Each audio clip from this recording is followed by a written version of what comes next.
আসসালামু আলাইকুম। আশা করি তোমরা সবাই ভালোই আছো। তো আজকে আমি আরেকটা নতুন ক্লাস নেব। তো এর আগের দিন আমাদের চ্যাপ্টার শেষ হয়ে গেছিলো তাপীয় প্রসারণ যেটা, সেই চ্যাপ্টার পরে আজকে যেটা শুরু করবো সেটা হচ্ছে গ্যাসের আচরণ। আশা করি তোমাদের হয়নি, আমি যেটা খোঁজ নিলাম স্যারেদের কাছ থেকে তোমাদের গ্যাসের আচরণটা হয়নি। তো আজকে আমি গ্যাসের আচরণ শুরু করব। গ্যাসের আচরণ শেষ হলে তারপর আমি কেমিস্ট্রি পার্টে চলে যাবো, একটা তড়িৎ বিশ্লেষণ যে চ্যাপ্টারটা আছে সেটা করে দেবো। তো গ্যাসের আচরণ স্টার্ট করা যাক। তো এর আগের চ্যাপ্টারে তাপীয় প্রসারণে গ্যাসের যে তাপীয় প্রসারণ, সেখানে অনেকের অনেক প্রশ্ন ছিল, অনেক স্টুডেন্ট আমাকে ফোনও করেছিল একজন। তো এই চ্যাপ্টার সাথে লিঙ্ক আছে প্রশ্নগুলো। তো এই চ্যাপ্টারটা মন দিয়ে তোমরা শুনবে, আশা করি আগের যে প্রশ্নগুলো তোমাদের আটকে ছিল বা কনফিউজ হয়েছিল সেগুলো তোমাদের দূর হয়ে যাবে।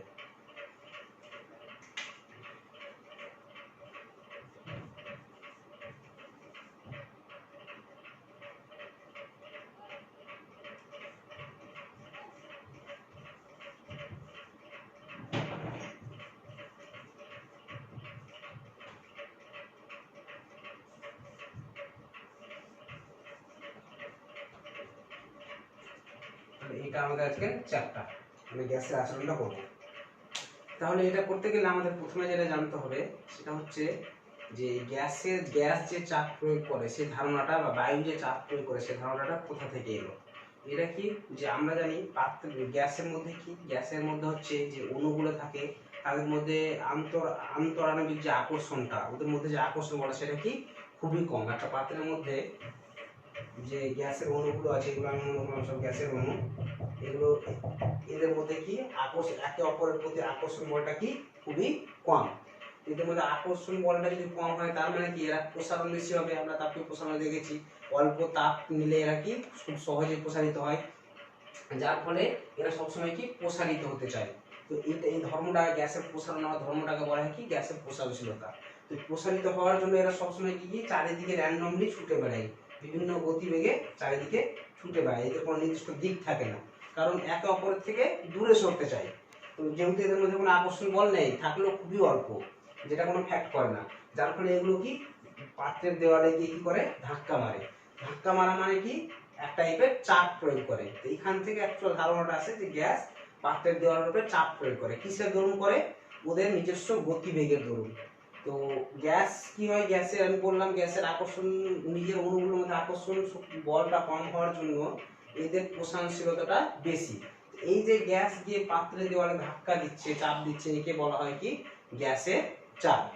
তো এখান থেকে গ্যাসের চাপের ধারণাটা কি এলো। তো এই গ্যাসের চাপের ধারণাটা যখন এলো, তো এই চাপটা আমাদের পরিমাপ করতে হবে। তো চাপ পরিমাপ করার সূত্র আমরা কি জানি, চাপ ইকুয়াল টু বল বাই ক্ষেত্রফল, এটা তোমরা সবাই জানো। তো যখন আমার এবার আরেকটা কথা বলা আছে, গ্যাস কি যেহেতু প্রসারণ হতে পারে, তো গ্যাসকে আমি এখন ছোট পাত্রে রেখেছি, গ্যাস ছোট পাত্রে আকার ধারণ করে আছে। এবার যখন আমি পাত্রটাকে বড় করে দেবো, এইরকম বড় পাত্রে, এই বড় পাত্রে আমি এইটুকু গ্যাসকে ঢুকিয়েছি, তাহলে এইটুকু গ্যাস কি হবে, পুরো বড় পাত্রের আয়তনটাই দখল করে নেবে। মানে এই অণুগুলোর মধ্যে মানে যে ব্যবধানটা ওদের, সেটা আরো কি বেড়ে যাবে। এই অণুগুলোই এখন ছোট পাত্রে আছে, ছোট পাত্রে আকার ধারণ করে আছে, যখন বড় পাত্রে দিব এই অণুগুলোকে গ্যাসকে, তখন পুরো পাত্রের আয়তনটাও ধারণ করে নেবে। তার মানে কি গ্যাসের আয়তন মানে কি পাত্রের আয়তন। যত বড় পাত্রে ঢোকাবো ওকে, আরো এর চেয়ে বড় যদি আরো ড্রামে ঢোকায়, তাহলে কি ওই গ্যাসটা কি পুরো ড্রামের আয়তনটা ঘিরে থাকবে। মানে ওদের অণুগুলোর মধ্যে ব্যবধানটা কি আরো বেড়ে গেছে। যেহেতু প্রসারণ হতে চাই, ওকে পুরো ছেড়ে দিলে ও প্রসারিত হয়ে পুরো যত দূর যায় তত দূর যেতে থাকবে। তাহলে আমরা গ্যাসের আয়তন বার করতে গেলে আমাদেরকে পাত্রের আয়তন বার করতে হবে। তো আমি এখানে যদি গ্যাসের চাপ বার করতে চাই, তাহলে আমি কি করব, গ্যাসগুলো যে যে জায়গায় আমি চাপ বার করবো সেখানে যে বলটা প্রয়োগ করছে সেই বলটা আমাকে মাপতে হবে। এবং যে ক্ষেত্রফল জুড়ে আমি মনে করছি গ্যাসটা এখানে এই ক্ষেত্রফল জুড়ে প্রয়োগ করছে, বা এই ক্ষেত্রফল জুড়ে, তাহলে যে ক্ষেত্রফল জুড়ে গ্যাসটা বল প্রয়োগ করছে সেই ক্ষেত্রফলটা বল বাই ক্ষেত্রফল করে দিলে আমরা গ্যাসের চাপ পেয়ে যাবো। এটা কখন পাবো, যখন গ্যাস আবদ্ধ পাত্রে থাকবে, তখন আমি একটা এরিয়া পাচ্ছি। কিন্তু এমনি বায়ুমণ্ডলে যে গ্যাসটা, সেটা তো কোনো এরিয়ার উপরে, অ্যাকচুয়াল নির্দিষ্ট এরিয়ার উপরে তো কোনো বল প্রয়োগ করছে না। তাহলে এই ক্ষেত্রে আমরা চাপ কিভাবে নির্ণয় করবো? এই ক্ষেত্রে কিন্তু আমি এই সূত্র থেকে চাপ নির্ণয় করতে পারবো না, কারণ আমি বলটা যদি কোনো রকম মেপে নিই, আমি এরিয়াটা কিভাবে মাপবো যে কতটা এরিয়ার উপরে করছে। তো আমরা সাধারণ বায়ুমণ্ডলে যে চাপটা দেই সেটা কিন্তু আমরা এইভাবে মাপতে পারি না। যদি আমরা কন্টেনারের মধ্যে গ্যাস থাকে, সেটা আমরা মেপে ফেলতে পারবো। তো এখানে আরো যেরকম ওই কিছু জিনিস আছে যে চাপের যে এককগুলো, তো সেগুলো বলা দরকার নেই, তবুও বলে দিচ্ছি, হয়তো কারোর নাম জানা থাকতে পারে। চাপের একক আমরা জানি কি, চাপের একক যদি বার করি,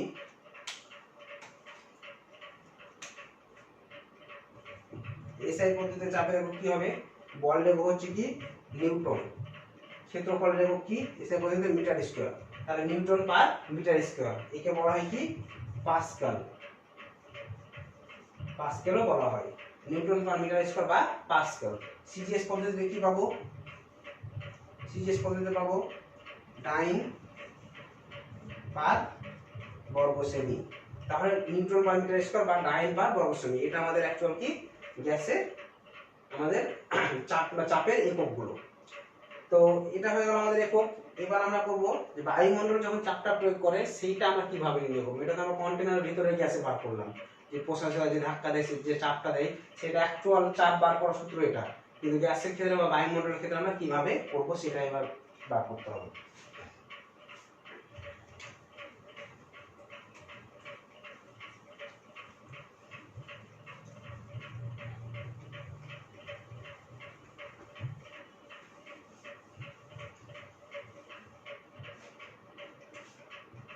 গ্যাসের চাপের পরিমাণ মানে গ্যাস কি পরিমাণ চাপ দেয়।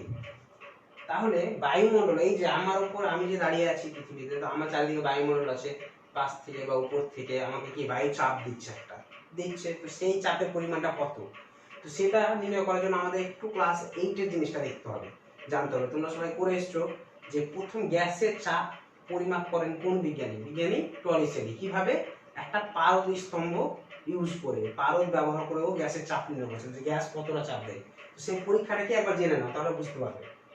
এই পরীক্ষাটা প্রথম জল নিয়ে করা হয়েছিল, তো জলেরটা আমি বলছি না কারণ দরকার নাই, পারদ প্রথমে জল নিয়ে টেস্ট করে মানে জিনিসটা এক্সপেরিমেন্ট করা হয়েছিল, তারপরে বিজ্ঞানী টলিসেলি পারদ দিয়ে ওই জিনিসটা করেছিল, আমি পারদেরটাই বলছি। তো একটা স্তম্ভে এখানে 100 মিটার পারদ নিলাম, ঠিক আছে, 100 সেন্টিমিটার পারদ নিয়েছি, এখানে 100 সেন্টিমিটার লম্বা একটা কাঁচের নলে পারদ নিয়েছি। এইবার এই দিকটাও বন্ধ আছে, এই দিকটাও বন্ধ আছে। এইবার এটাকে আমি আরেকটা পারদের পাত্রে আমি ঢুকিয়ে দিলাম, এখানে আরেকটা পারদের পাত্রে আমি এই কাঁচের নলটাকে ঢুকিয়ে দিলাম। এবার এইটা যদি আমি সরিয়ে দিই তাহলে কি হবে, কি দেখতে হবে, এখানকার পারদগুলো এখানে পড়তে থাকবে, এখানকার পারদ উচ্চতা কম হতে থাকবে। যেহেতু নিচের যে বাধাটা আছে সেটা আমি ওপেন করে দিলাম, তাহলে এখানকার পারদগুলো কি হবে, এইটাও ওপেন করে দিয়েছি, ঠিক আছে, বা এটা কাভার রাখলাম ধরো, তাই এখানকার পারদগুলো কি হবে, নিচের দিকে পড়তে থাকবে, ফলে এর উচ্চতাটা কমতে থাকবে। উচ্চতা কমতে কমতে যখন দেখবো আমরা এটা 100 সেমি ছিল, 100 সেমি থেকে 76 সেমি উচ্চতায় যখন আসবে, ভালো করে বুঝবে, 76 সেমি উচ্চতায় যখন আসবে তখন এই পারদগুলো কিন্তু এখানে আর বলছে না, এখানে যেহেতু ওপেন আছে তবুও কিন্তু পারদগুলো আর নামছে না, উচ্চতা কমছে না, 76 সেমি উচ্চতায় এসে দাঁড়িয়ে যাবে। এটা 100 সেমি উচ্চতা ছিল, ওপরটা কাভার দেওয়া আছে, মানে বায়ুর চাপ আর এখানে দিতে পারছে না এই পারদের উপরে, তো কাভার আছে, নিচটা ওপেন আছে, তো পারদ পড়তে পড়তে যখন 76 সেমিতে এলো, পারদ তো পুরোটাই পড়ে যাওয়ার কথা, কিন্তু 76 সেমিতে যখন উচ্চতায় চলে এলো পারদ, তখন আর পারদ নিচটা ওপেন থাকা সত্ত্বেও পারদ নিচের দিকে গড়িয়ে পড়ছে না। কিসের জন্য এটা হয়, তার মানে কি এইটুকু পারদের উপরে কার চাপ, কত সেমি পারদের চাপ আছে, 76 সেমি পারদ এইখানে চাপ দিচ্ছে, ঠিক আছে। আবার বায়ু এদিক থেকে বায়ু তো এখানে চাপ দিচ্ছে একটা, তো এইদিকের আর এইদিকে বায়ুর চাপগুলো যদি বেশি হতো, এইদিকে সব এখানে যে পারদের উপরিতল এর উপরে এখানে বায়ু চাপ দিচ্ছে, এখানে বায়ু চাপ দিচ্ছে, এইদিকে বায়ু বা এইদিকে বায়ুর চাপ যদি বেশি হতো তাহলে এই পারদগুলো এখানে ভিতরে ঢুকে যেত। কেন, এইদিকে আমাদের ফাঁকা জায়গা আছে, ফাঁকা জায়গা পূরণ করার জন্য বেশি চাপ থেকে কম চাপে দিয়ে পারদ যাবে, তো এইদিকে আর যাচ্ছে না। আবার এই দিক থেকেও পারদ আর নামছে না, তার মানে কি এইদিকে বায়ুর চাপ এবং 76 সেমি পারদের চাপটা কি হচ্ছে, সমান। কথাটা বোঝা গেল, যখন 100 সেমি পারদ ছিল তখন এইখানে এইটুকু পারদের চাপ, বাইরের বায়ুর চাপ থেকে এইটুকু পারদের চাপ বেশি হওয়ার জন্য পারদ গড়িয়ে পড়ছিল। যখন 76 সেমি উঁচুতে চলে আসছে, তার মানে 76 সেমি পারদ যেটুকু চাপ দিচ্ছে এখানে, এই বায়ু এই পারদ তলের উপরে পাত্রের উপরে ততটা চাপ দিচ্ছে, বাইরের চাপ ভিতরের চাপ সমান বলে এই দিকটা ওপেন থাকা সত্ত্বেও পারদ গড়িয়ে পড়ছে না। তার মানে আমরা এই পরীক্ষার সাহায্যে বিজ্ঞানী কি বললেন, বিজ্ঞানী টরেসিলি বললেন কি যে বায়ুর যে চাপটা, এই যে এয়ার যে চাপটা দিচ্ছে এখানে, সেই চাপটা কার সাথে সমান, 76 সেমি পারদ স্তম্ভ চাপের সাথে সমান। 76 সেমি একটা উঁচু পারদ স্তম্ভ যে পরিমাণ চাপ দিতে পারে নিচের দিকে, সেই পরিমাণ চাপটা কি বায়ু চাপের সাথে সমান। এই পরীক্ষাটার মাধ্যমে বোঝা গেল পরীক্ষাটা। তাহলে আমার উপরে তাহলে বায়ু এখন কত চাপ দিচ্ছে, 76 সেমি পারদ স্তম্ভ, 76 সেমি উঁচু পারদ স্তম্ভ যতটা চাপ দিতে পারে ততটা চাপ বায়ুমণ্ডল দিচ্ছে। তাহলে বায়ুমণ্ডলের চাপটা কত, 76 সেমি পারদ স্তম্ভ চাপের সাথে সমান। তো এখান থেকে এলো চাপের একক। যেমন আমরা দেখলাম যে পাস্কাল, এটা তো চাপের একক হয়, কিন্তু বায়ুর ক্ষেত্রে একটু আমাদের এককটা চাপের একক, কিন্তু আরেকটা একক ইউজ করা হয়। পাস্কাল বা ডাইন বা বর্গসেমি ইউজ না করে অন্য একটা একক ইউজ করা হয়, সেটা হচ্ছে কি 1 অ্যাটমসফিয়ার চাপ, 2 অ্যাটমসফিয়ার, বা যাকে আরেকটা নামে বলা হয় বার। কি বলা হয়, বার। যেখানে 1 বার ইজ ইকুয়াল টু আমরা জানি কি 10⁶ dyne per cm square. 1 bar is equal to 10⁶ dyne per cm square. তার মানে আমরা বুঝতে পারছি কি বারটা চাপে বড় একক, ডাইন পার সেমি স্কয়ারটা যদি চাপে ছোট একক হয়, তার থেকে বড় একক কি নিউটন পার মিটার স্কয়ার, এসা এককটা তার চেয়ে বড় একক। তার চেয়েও বড় একক কি 1 বার। তার মানে কি চাপের একক বারও বলতে পারো, শুধু বায়ুর ক্ষেত্রে না, এমনিও চাপের একক বার বলতে পারো, কিন্তু বায়ুর ক্ষেত্রে আমরা এই এককটাই ইউজ করি। বোঝা গেল। তাহলে বায়ুমণ্ডলের চাপ কতটা হয় কিভাবে নির্ণয় করা গেল, 76 সেমি পারদ স্তম্ভ চাপের সাথে সমান টরেসিলি পরীক্ষা দ্বারা। এটা ক্লাস 8 আছে। যদি বুঝতে প্রবলেম হয় তোমরা কোশ্চেন করবে, আমি উত্তর করে দেবো কমেন্টে, হোয়াটসঅ্যাপ গ্রুপে বা 52 নম্বরে, যেখানে ইচ্ছা তোমরা করতে পারো। যাই হোক, এটা হয়ে গেল। তাহলে এবার আমরা নির্ণয় করব চাপের পরিমাপটা।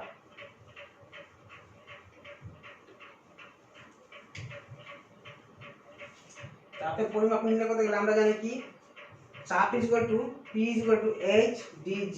এরকম একটা তোমরা সবাই করেছো, ক্যালকুলেশন করেছো ক্লাস 9-এ পদার্থের গঠন ও ধর্ম চ্যাপ্টারে, যে জলের মধ্যে H উচ্চতায় মানে H গভীরতায় কোনো একটা যদি পদার্থ বা পাত্র থাকে, তাহলে ওই পাত্রের উপরে জল কতটা চাপ প্রয়োগ করবে, সেটা হচ্ছে কি ওই গভীরতাটা ইনটু ওই জলের ঘনত্ব ইনটু অভিকর্ষজ ত্বরণ। এইটা মানে তো চাপ। চাপ মানে আমরা কি জানি, চাপ ইজ ইকুয়াল টু বল বাই ক্ষেত্রফল। আবার চাপের সূত্র আমি বলছি এখানে বললাম চাপ ইজ ইকুয়াল টু বল বাই ক্ষেত্রফল, এখানে আবার চাপ ইজ ইকুয়াল টু বলছি P is equal to H dg। এইটা আর এইটা কি আলাদা? এখানে চাপের রাশিমালা আলাদা বের হলো, এখানে আলাদা, এটা কি সম্ভব? তার মানে কি এই দুটো জিনিসই একই। চাপ ইজ ইকুয়াল টু কি H dg, এখানে যেটা এই সমীকরণটা যেটা জানি এটাও সেম হবে। কিভাবে সেটা দেখে নিই। H মানে কি উচ্চতা বা গভীরতা, ইনটু ডি মানে কি ঘনত্ব, ডি মানে হচ্ছে ঘনত্ব, ইনটু জি মানে হচ্ছে অভিকর্ষজ ত্বরণ। তাহলে উচ্চতা ইনটু ঘনত্ব ইনটু কি অভিকর্ষজ ত্বরণ। তাহলে উচ্চতা রাখলাম আমি, ইনটু ঘনত্ব মানে কি ভর বাই আয়তন ইনটু অভিকর্ষজ ত্বরণ। অভিকর্ষজ ত্বরণ আছে, অভিকর্ষজ ত্বরণ রেখে দিলাম। তাহলে উচ্চতা আমি রাখলাম, উচ্চতা ইনটু ভর বাই আয়তন মানে কি দৈর্ঘ্য ইনটু প্রস্থ ইনটু উচ্চতা, দৈর্ঘ্য ইনটু প্রস্থ ইনটু উচ্চতা ইনটু অভিকর্ষজ ত্বরণ। দেখো উচ্চতা ইনটু ঘনত্ব মানে ভর বাই আয়তন করে দিলাম, আবার ঘনত্ব ভর বাই আয়তন মানে কি দৈর্ঘ্য ইনটু প্রস্থ ইনটু উচ্চতা। তাহলে এই উচ্চতাটা আর এই উচ্চতাটা কি কেটে যাবে, কাটলে কি আসছে আমার থাকছে কি ভর ইনটু ত্বরণ, ভর ইনটু এই অভিকর্ষজ ত্বরণটা বাই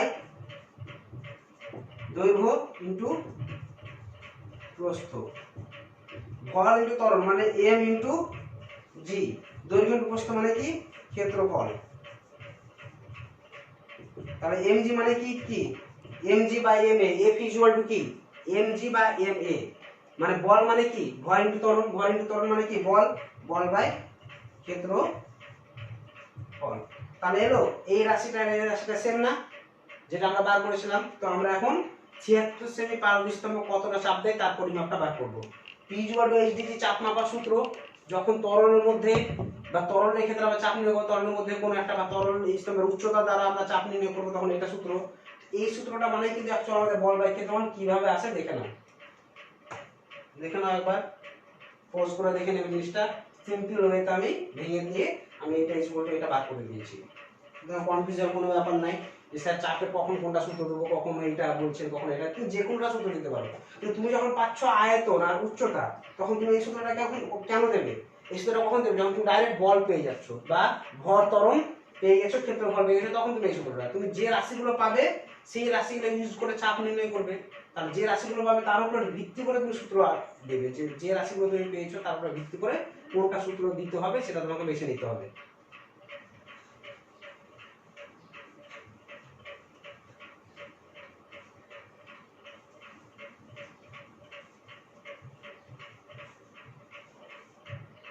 তাহলে 76 সে বাই চাপ কি হবে? P equal to H dg বা H rho g। এইচটা কি, কত উচ্চতা?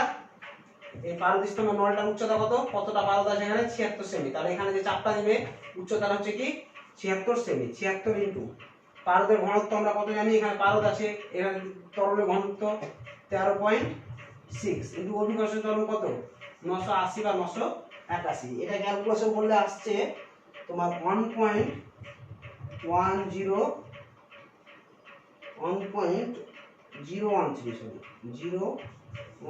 Into 10⁶ dyne per cm square হয়ে গেল। তাহলে এতটা আমার, তাহলে তোমার মাথার উপর আমার মাথার উপর বায়ুমণ্ডল কতটা চাপ দিচ্ছে? এই চাপটা দিচ্ছে। এই চাপটা কি দেয়? অ্যাকচুয়াল 76 সেমি পারদ স্তম্ভ, 76 সেমি উচ্চ পারদ স্তম্ভ এই চাপটাই দেয়।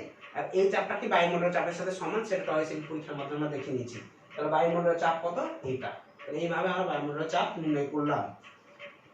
তাহলে এটা আমাদের হয়ে গেল। এবার নেক্সট টপিক, সেটা হচ্ছে বয়েলের সূত্র।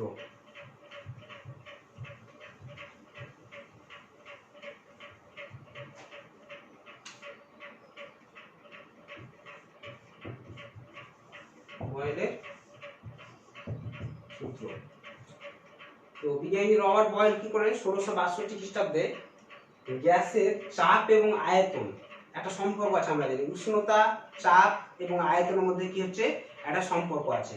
তো এই সম্পর্কটাকে নিয়ে একটা সূত্র দিলেন, সেই সূত্রটা কি বয়েলের সূত্র নামে পরিচিত। সেই সূত্রটা হচ্ছে কি স্থির উষ্ণতায় নির্দিষ্ট ভরের গ্যাসের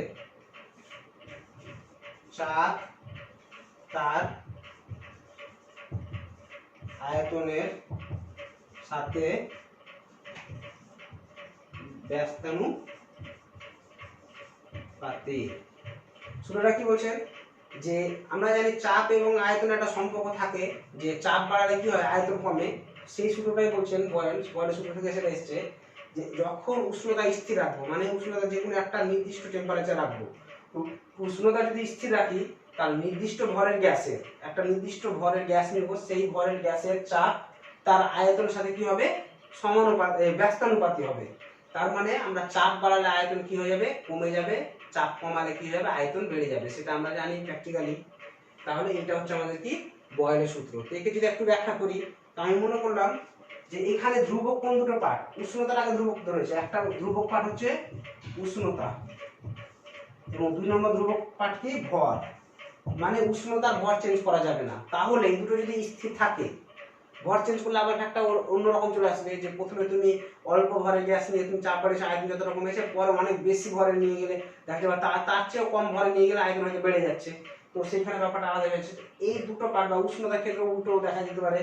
এই দুটো পার্ট যখন স্থির থাকছে তখন কি হচ্ছে? আমি মনে করছি কোন একটা গ্যাসের চাপ হচ্ছে পি, পি হচ্ছে চাপ আর ভি হচ্ছে আয়তন। তার মানে নির্দিষ্ট উষ্ণতায় নির্দিষ্ট ভরের গ্যাসের চাপ পি এবং আয়তন হচ্ছে ভি। এবার আমি যদি চাপ 2p করলাম, তার মানে কি এটা আমি ডবল করলাম, মানে এটা কি হাফ হয়ে যাবে, আয়তন হয়ে যাবে কি v/2। তাহলে প্রথমে যখন চাপ p এবং v থাকছে তখন এদের গুণফল চাপ ও আয়তনের গুণফল কত হচ্ছে পি ভি। এই ক্ষেত্রেও দেখো গুণফল কত হচ্ছে 2p ইন্টু ভি বাই 2, তাহলে পি 2 কাটলে পি ভি থাকছে। এবার যদি আমি চাপটা 4p করি, চাপ 4p করলে আয়তন কি হয়ে যাবে 1/4 হয়ে যাবে, ভি বাই 4 হয়ে যাবে, তাহলে এটা কাটলে কি হয়ে যাবে পিভি। তার মানে এখানে কি দেখতে পাচ্ছি আমরা যে চাপ যতই বাড়ায় আয়তন ততই কমছে, কিন্তু তাদের গুণফলটা কি হচ্ছে সর্বদা কি হচ্ছে ধ্রুবক হচ্ছে, পিভি হচ্ছে। তাহলে বোঝা গেল, তাহলে এটা হচ্ছে আমাদের বয়েলের সূত্র।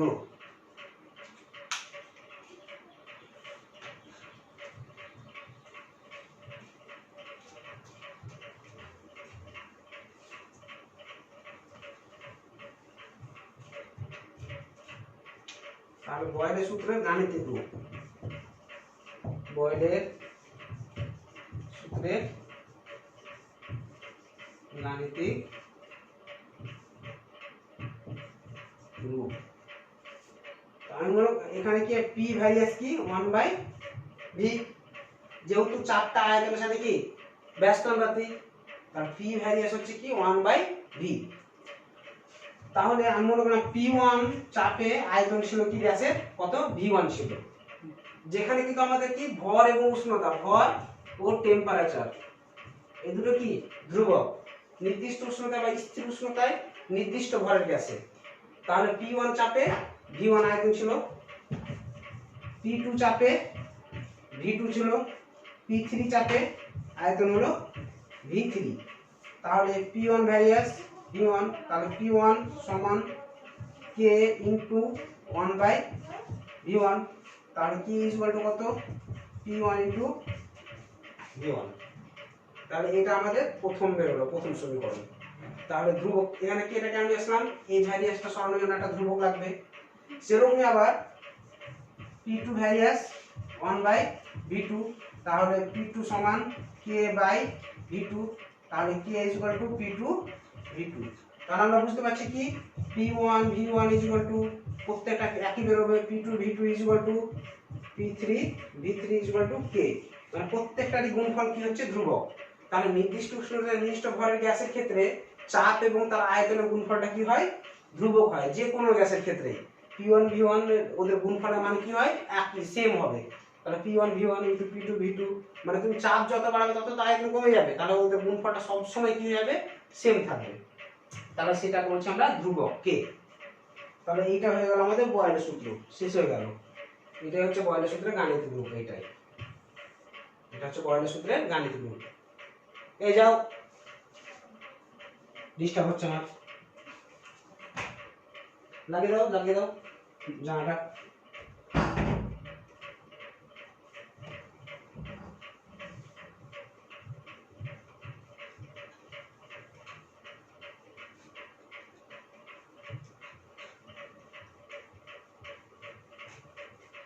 তাহলে বয়েলের সূত্র শেষ হয়ে গেল।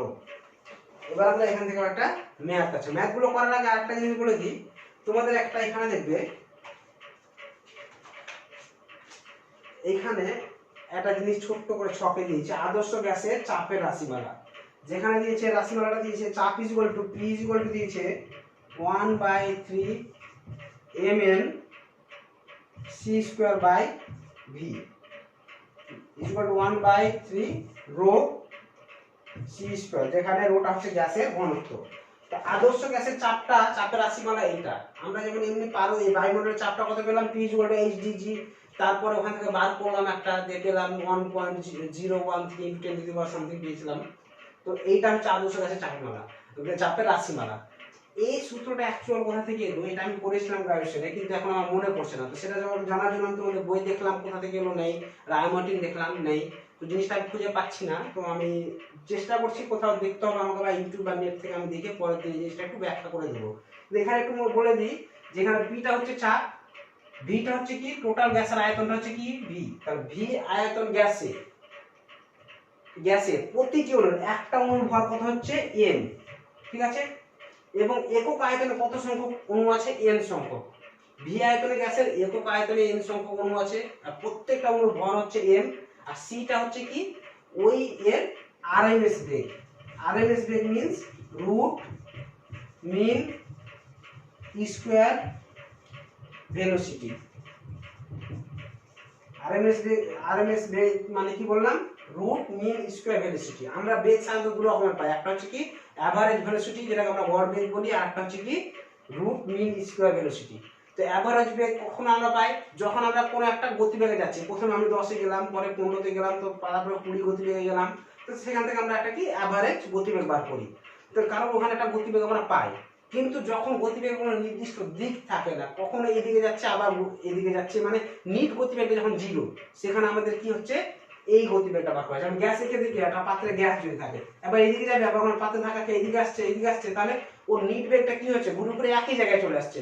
তাহলে এখানে কি গতিবেগ এই ক্ষেত্রে র্যান্ডমলি গতিবেগের ক্ষেত্রে আমরা কি কেমন বার করি, রুট মিন স্কয়ার ভেলোসিটি। এখানে কিন্তু অ্যাভারেজ বেগ বার করা আমাদের উপায় থাকে না। তো এই ক্ষেত্রে আমরা এই আরএমএস বেগটা বার করি। তো এখানে সিটা হচ্ছে কি আরএমএস বেগ। তাহলে এটাকে আমরা এখান থেকে আবার সিম্পলিফাই করে এটা করেছে। তো এই সূত্রটা এলো কোথা থেকে সেটা আমাকে একটু বুঝতে হবে, যেহেতু আমার মনে পড়ছে না, মনে করার চেষ্টা করলাম, অনেক আগের জিনিস। তো নেট থেকে আমি দেখে পরের দিন বইয়ে নেই, যদিও তোমাদের সিলেবাস নেই মানে কি লাগবে না, কিন্তু তবু জেনে রাখা ভাবলাম পরের দিন চেষ্টা করছি অন্য জায়গা থেকে খুঁজে বার করার। তো ম্যাথ করাবো। তো ম্যাথ করার আগে আরেকটা জিনিস ভুলে গেছি, সেটা হচ্ছে তোমাদের আমি কিন্তু বইয়ে আমি পুরোপুরি সবসময় বলি যে এখন তোমাদের 11 12 বা আদার্স কিছু নিয়ে ভেবে লাভ নেই। তুমি জয়েন্টে র্যাঙ্ক করবে না, আইআইটিতে যাবে না, কোথায় যাবে সেটা 11 থেকে ভাববে। এখন তোমাদের মাধ্যমিকের রেজাল্ট, মাধ্যমিকের জন্য আমি সবসময় টেক্সট বুক ফলো করি। তো টেক্সট বুক একটা লাইনও মিস করার চেষ্টা করি না, যতটা সময় প্রত্যেকটা লাইন ব্যাখ্যা করার চেষ্টা করি। তো আমি যেটা এখন করবো সেটা হচ্ছে এইখানে দুটো আমাদের গ্রাফ দিয়েছে, এই গ্রাফ দুটো করবো বয়েলের সূত্রে, চাপ এবং আয়তনের গ্রাফ দিয়েছে। তাহলে আমাকে প্রথমে 1 নম্বর গ্রাফটা আমি কি করবো, চাপ ও আয়তনের লেখচিত্র। এটা পড়তেও পারে যে বয়েলের সূত্র থেকে চাপ ও আয়তনের লেখচিত্রটা বার করো। তো চাপ ও আয়তনের লেখচিত্র বার করতে গেলে তোমাকে মনে রাখতে হবে প্রথম যে চাপ আয়তনের সাথে কি বয়েলের সূত্র অনুসারে ব্যস্ত অনুপাতি। তাহলে চাপকে আমরা এই লেখচিত্রের জন্য দুটো অ্যাক্সিস ধরতে হবে। তো এটাকে আমি ধরলাম y, এটাকে আমি ধরলাম x। এখানে হচ্ছে কি 0 0 পয়েন্ট, এইদিকে আমি 1 2 3 4 5, 1 2 3 4 5। তো এরকম ধরলাম। এইদিকে আমি উল্লম্ব অ্যাক্সিস বরাবর কি ধরলাম, চাপ, এদিকে ধরলাম ভলিউম। ঠিক আছে, এবার দেখো যখন আমি মনে করলাম যখন চাপ 1 চাপ দিয়ে রেখেছি, তখন ভলিউম আছে কি গ্যাসটা কত 5। তো 1 আর 5 এর জন্য আমি স্থানাঙ্ক কোথায় পাবো, এখানে পাবো। আবার জিনিসটা দেখো, যখন আমি চাপ 1 রেখেছি, আমি মনে করলাম চাপ 1 এ রেখেছি, যে একক চাপ দিয়েছি, তখন আমি গ্যাসটার আয়তন মাপলাম, আয়তন মেপে পেলাম কি 5। এবার চাপ বাড়ালে আয়তন কি হবে, সমহারে কি হবে কমবে। চাপ যখন 2p হয় আয়তন কি হয়ে যায় v/2, চাপ যখন 3p হয় তখন আয়তন কি হয়ে যায় v/3। চাপ যখন 2 করব, তাহলে এইদিকে যদি 1 চাপ আরো বাড়াই, এইদিকে আয়তন আরো কমবে। তাহলে 2 যখন করব চাপ, তখন আয়তন কত হবে 4। তাহলে 2 আর 4 এর জন্য স্থানাঙ্কটা কোথায় পাবো, 2 আর 4 এর সোজা স্থানাঙ্ক তোমরা সবাই বার করতে জানো এটা। তারপরে 3 আর 3 এর জন্য কোথায় পাবো, এখানে পাবো, 3 আর 3 এর সোজা এখানে পাবো। ধরো 4 এর জন্য, 4 আর 2 এর জন্য এখানে পাবো, তারপরে এখানে পাবো। তাহলে এদেরকে যদি আমি করে দিই, তাহলে দেখো কি একটা কি আমি সমপরাবৃত্ত পাচ্ছি। বোঝা গেল গ্রাফটা। যখন 0 0 আছে, তারপরে যখন আমি 1 চাপ করলাম, তো প্রথমটা আমি ধরে নিয়েছি 1 চাপে আয়তন আছে 5, চাপ বাড়ালে আয়তন কমবে। তাহলে চাপ আরো 1 বাড়ালাম, 1 থেকে 2 এ নিয়ে গেলাম, মানে চাপ কত বাড়িয়েছি, একক বাড়িয়েছি, আয়তন একক কমলো। তাহলে 4 আর 2 এর জন্য স্থানাঙ্ক এখানে পেয়েছি। তারপর আবার চাপ বাড়ালাম, 3 আর 3 এর জন্য স্থানাঙ্ক, 3 এর সোজা আর এই 3 এর সোজা পেয়েছি। স্থানাঙ্ক বার করতে তোমরা জানো যে আমি নিয়ম অনুযায়ী। আবার 4 আর 2 এর জন্য এখানে, 5 আর 1 এর জন্য এখানে। তাহলে এদের যদি মিলিয়ে দিয়ে একটা আমি কি পাবো, সমপরাবৃত্ত। তাহলে এখানে শর্ট কোশ্চেন যদি আসে বয়েলের সূত্র অনুসারে চাপ এবং ভলিউমের সম্পর্কটা বা লেখচিত্রটা কিরকম আসে, 1 নম্বরে যদি শুধু আসে আঁকলেও আঁকতে পারো বা শুধু লিখে দিতে পারো সমপরাবৃত্তাকার, এটা লিখে দিলেই হয়ে যাবে 1 নম্বরের জন্য। আর যদি নির্ণয় করতে দেখাতে বলে লেখচিত্রটা 2 নম্বরের জন্য, তাহলে তোমরা ধরে নেবে প্রথমে লিখে দেবে যে এরকম ছবিটা আঁকবে, লিখে দেবে যেখানে আমি মনে করলাম যে একক চাপে আয়তন হচ্ছে 5, এবার একদিক থেকে কমাতে লাগলাম, আমি একটু একটা ব্যাখ্যা করে দেবে জিনিসটা, আর এটা এঁকে দেবে, তাহলে হয়ে যাবে। ব্যাখ্যা না করতে পারলে সমস্যা নেই, এটা বুঝিয়ে দেওয়া মানে স্যার বুঝে যাবে, তুমি জানো ব্যাপারটা।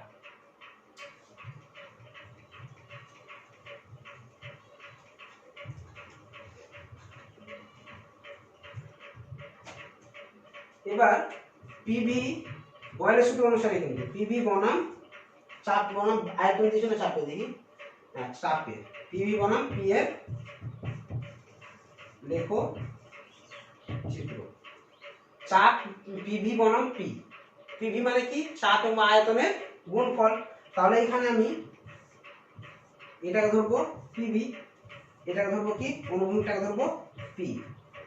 তাহলে চাপ তুমি যত কম, এখানে আমি আগে দিয়ে দিই, এটা হচ্ছে 1 2 3 4 5, 1 2 3 4 5। তাহলে দেখো এবার আমি আয়ত চাপ যতই কমাই, তোমরা দেখেছো চাপ হাত করো তারও কম করো আয়তন সমান কমবে, কিন্তু তাদের গুণফলটা কি থাকে সবসময় ধ্রুবক। যেমন আমি কি বলেছিলাম কি, যখন চাপ পি আয়তন ভি তখন ওদের গুণফল হচ্ছে কত পিভি, আবার চাপ যখন 2p তখন আয়তন অটোমেটিক কি হয়ে যাবে, চাপ বাড়িয়ে দিয়েছো তুমি পিস্টন দিয়ে চাপ বাড়িয়ে দিয়েছো, তাহলে আয়তনটা কি যত চাপ বাড়াবে আয়তনটা তত সংকুচিত হতে থাকবে, তো আয়তন কি তত হারে কমে যায়। তাহলে এখানেও গুণফলটা কি হচ্ছে পিভি, আবার 4p মানেও ইনটু v/4 তার মানে পিভি। তাহলে চাপ তুমি যতই বাড়াও যতই কমাও পিভির মান কি হয় ধ্রুবক।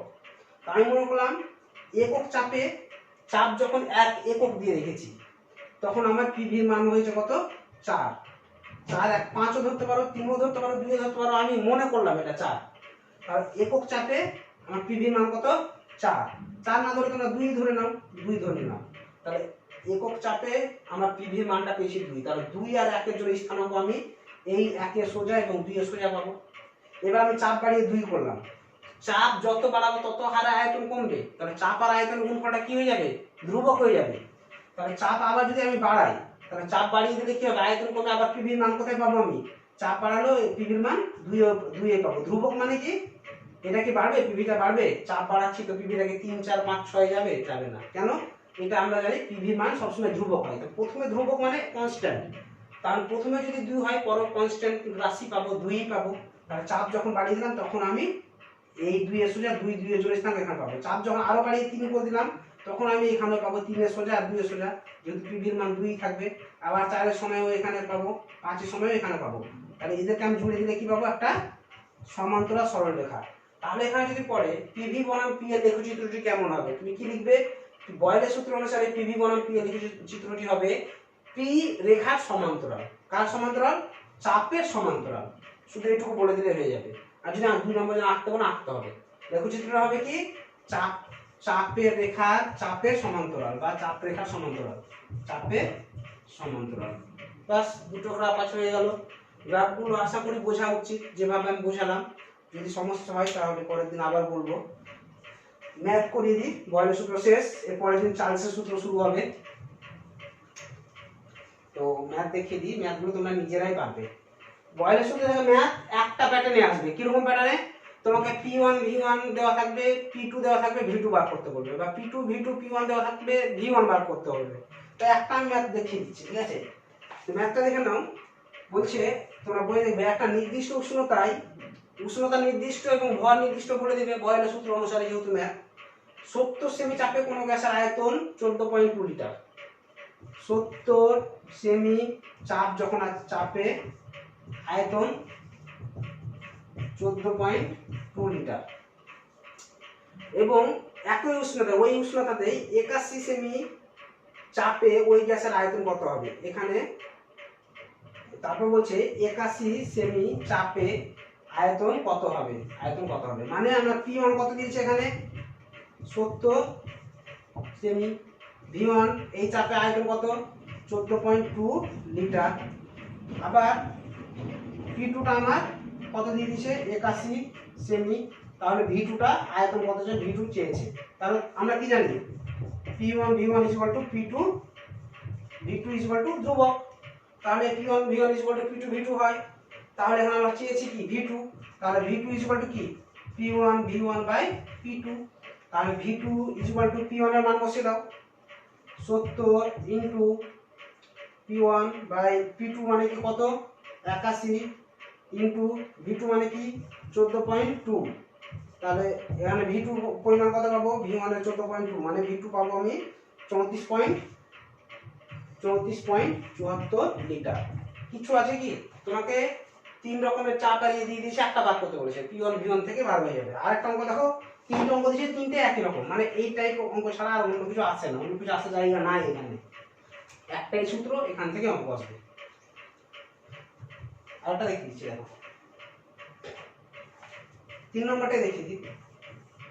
বলছে একটি বেলুনে 95 সেমি পারস্তম্ভের চাপে 0.8 লিটার বাতাস ভরা আছে, তার চাপ P1 কত দিয়েছে 95 সেমি। এত পারস্তম্ভের চাপে L1 কত বলছে 0.8, এত আয়তন থাকছে এত লিটার।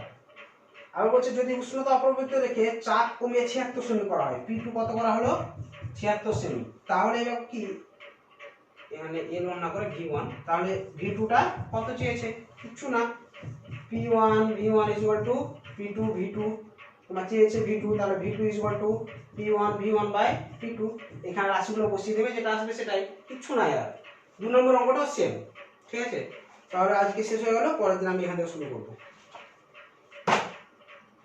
ভালো থাকো সবাই।